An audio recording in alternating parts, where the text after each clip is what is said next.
So in this video, I'm going to show you how to put all of your responses from your survey into Statcrunch. So let's say you're finally got enough responses and you're ready to close it. I mean, I said I have 28 responses. 28 probably is not large enough, but let's just go ahead and say that this is big enough. So I'm going to go ahead and click on responses. And there's going to be a button here that says accepting responses. You can click on that. That means that no one can complete your survey anymore.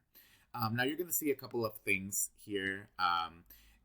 Don't worry about this. Don't even look at this because the data here is not really clean. So I would not use any of these graphs whatsoever. What we really want is to be able to extract all of the data that you got from each of your individual questions. So you're going to see here this green button.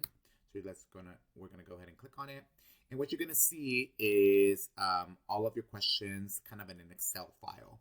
Now, don't worry so much about the timestamp. I'm just going to go to the very, very top.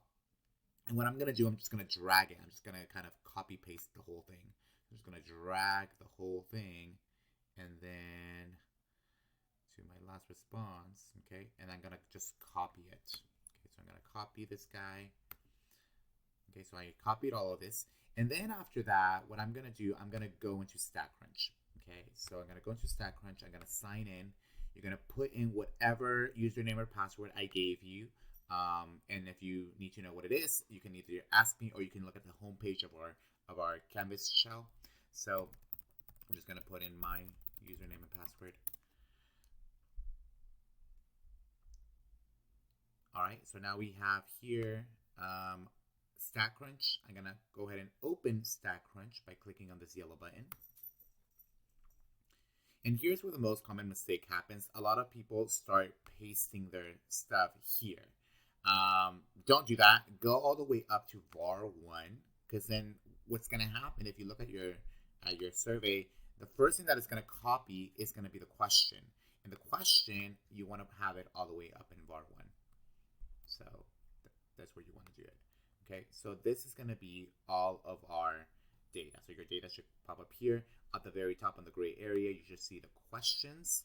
Okay, if you want to see a little bit more about it, if you go over to the little line, you'll be able to like drag it to be able to look at all that questions. So it's maybe a little bit easier for you to see. And then just when you are done with importing all of your data there, what you're going to do is you're going to go and click on data.